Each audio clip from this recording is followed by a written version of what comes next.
Hello, wonderful people of the internet, and happy Halloween! Today I'm going to be talking about what makes a good villain, so let's get into it.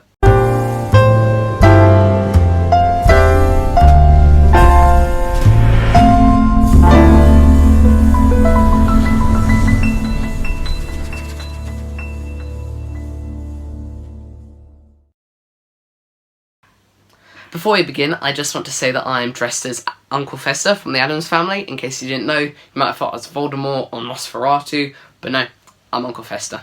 So, just before I begin, I just want to say that I am in no way qualified to be giving writing advice. I have nothing to go on but a few video essays, the books that I've read, the movies that I've watched. I mean, I'm 13, so please take everything I say with a pinch of salt. This is really my opinion, but I wanted to talk about it because I've always loved villains, and it's Halloween, and I think it's an interesting topic to talk about. So I'm going to be talking about human villains and your monsters in this video. The first portion will be the humans, the middle will be both, and the end will be your monsters. I'll leave chapters in, the bar at the bottom, so you can skip to the monsters if you want to be there. But if you're here for the humans, or just the whole thing, you're in the right place. So, the first thing I want to talk about is motive. Motive is one of the key things you need for a good villain.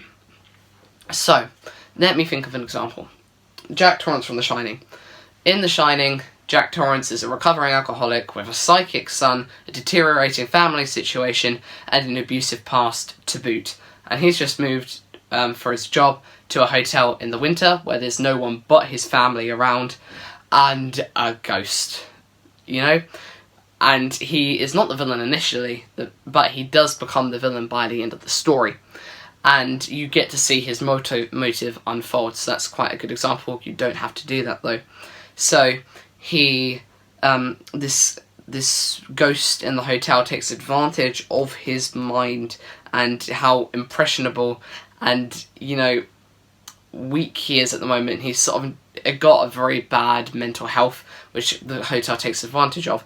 So it makes him believe, because through his alcoholism, it loosens him up like that. And then with his history of abuse, it tells him, oh no, your family are out to get you. They want to ruin you. You need to teach them a lesson. You need to stop them. And so you get this motive. He believes, and because he's really impressionable, he really does, that his family are trying to ruin his career and make him extremely unhappy. And that's what drives him to homicidal madness. And you get where he's coming from, why he's doing it, and that's important. Motives are really important because it means that your reader sympathizes, I can't say it yet, sympathizes I think is the right way, with your villain. So they will at least relate to where the villain is coming from. They don't have to agree with it, but they can understand why the villain's doing it. Jack Torrance is a good example. So motive needs to be there, otherwise your readers probably won't enjoy your villain. They won't, because they don't relate to them, and it will just cause a lot of distance between them. The villain won't seem as human, and so they won't be as enjoyable. I'm just going to take the swim hat off because it's quite tight and it's giving me a headache. Okay, so sort of linking into motive, your villain, this is a bonus, but you want to give them a backstory. So a backstory can make or break a villain, in my opinion. If you have a good backstory, it makes them even more sympathetic. Your reader could even pity them because of all these terrible things that they've gone through, or it could just make them seem silly, and then your reader won't take them seriously. But a good backstory, and The Shining, again, what I spoke about in The Shining, the backstory of the villain is basically the majority of the book. So when your villain has a backstory, not only does it give them a motive, it also gives your reader a reason to care about them. Not like them per se, but they still have that connection with them, and that is important for me as a reader, me at least. Another thing is that I like my villains to be unique. I don't want them to be the same sort of thing that I've seen everywhere else, moustache, I'm going to take over the world.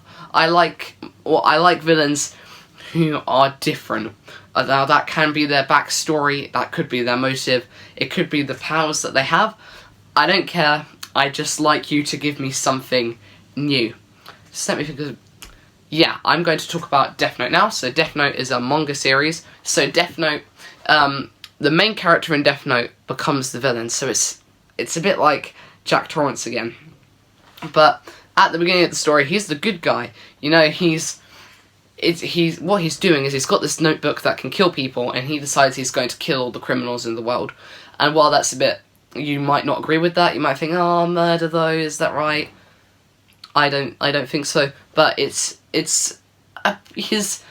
intentions are good, and he's at the beginning of the story. That's all he's doing. He's just getting rid of the criminals. But then the FBI gets involved, and this detective, and then he starts killing innocents who are getting in his way.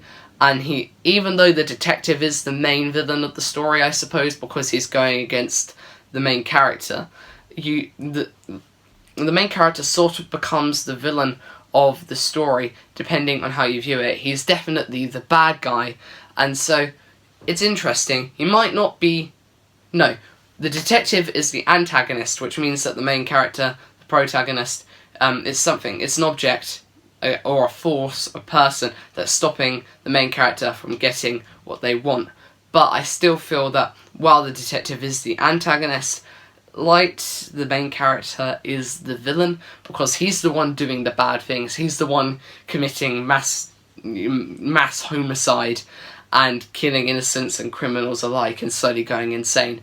But I really liked Light as a hero slash villain because of that grey area.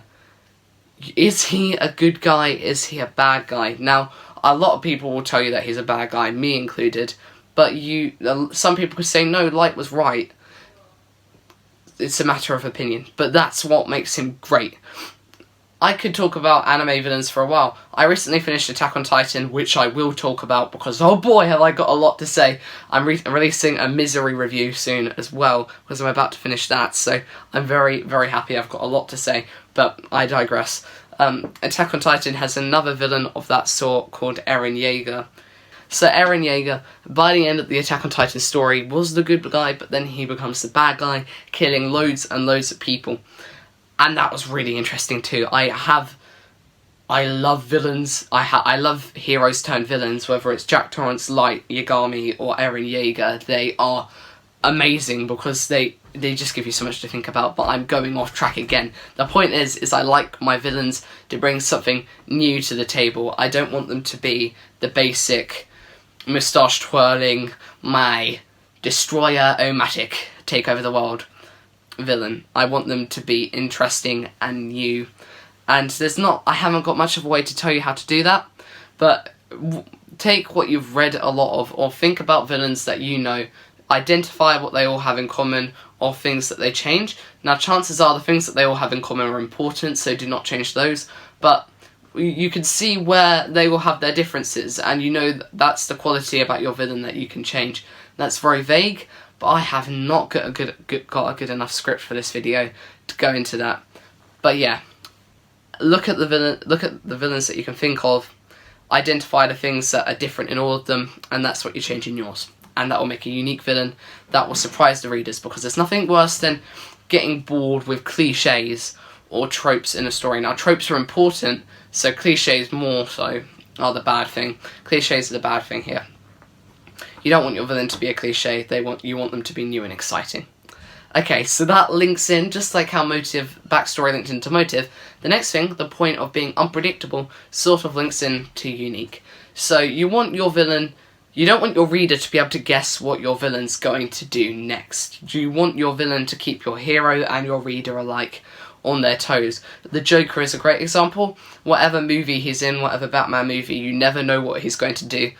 And that's what I love about the Joker. He is one of my all-time favourite villains because of the fact that you never know what he's gonna pull out the bag. He's just psychotic, and so there's no rhyme or reason to what he's doing. It's just death and destruction, and so it's a bit extreme, but that is an example of an unpredictable villain. So make sure that your reader, your villain is unique and unpredictable.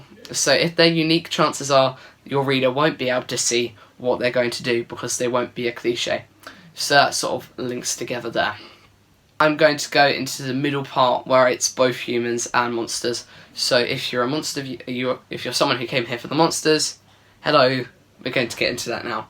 So another key part of the villain is that they have to pose a threat. And that means that they have to be, at the beginning of the story at least, more powerful than the hero or the protagonist.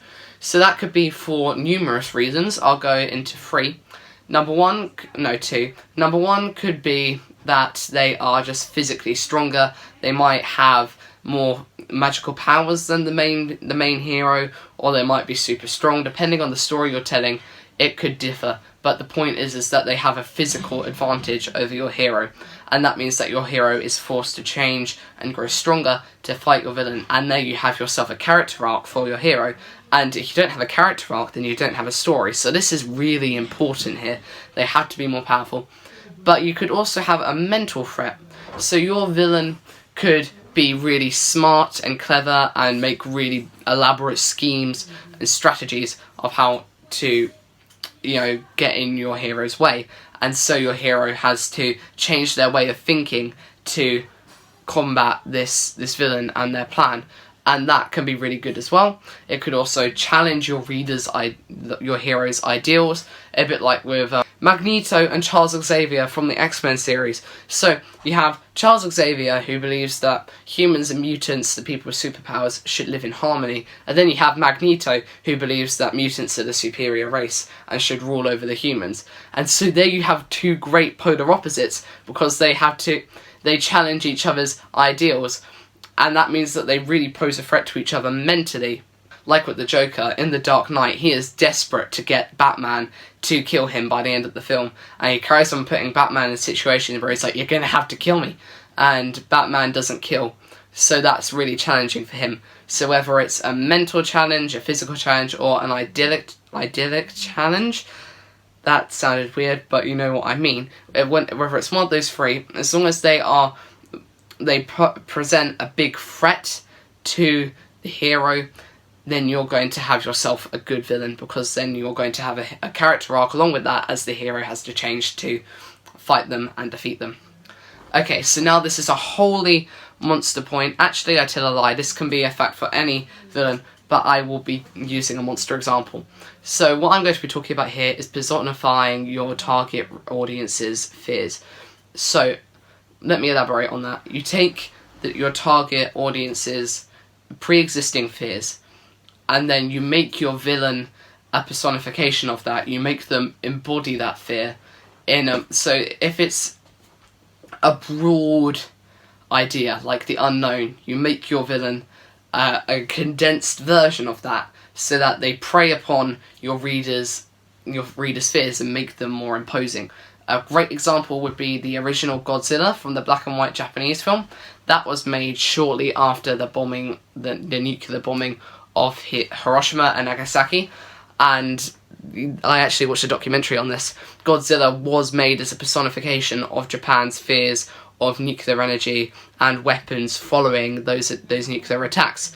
His scales in the original movie look extremely similar to radiation burns. He was born of radiation and nuclear weapons, and he shoots out this big ray of radiation as well. So he is literally he is a nuclear weapon. He embodies Japan's fears of nuclear weapons. And while it might be a bit less effective today, although nuclear warfare and the threat of that are still a very real fear today, but specifically for Japan back then, it was a great villain for that story for Japan at the time, because it embodied that fear of nuclear weapons and made it more frightening and imposing. Okay, so I hope that's the video. I hope that I've made some sense. I've waffled a bit. I've gone off on tangents. Hopefully you have a good sense of what I'm talking about, please leave a comment in the comment section if you don't understand something I've spoken about or have something to add or think that I'm wrong somewhere. I would love to talk to you about it because I want to, broaden my knowledge on these sort of topics as a young writer myself. So if you've got anything to add, please leave that in the comments. But thank you so much for watching. Have a happy Halloween, and I will see you on Wednesday. Bye.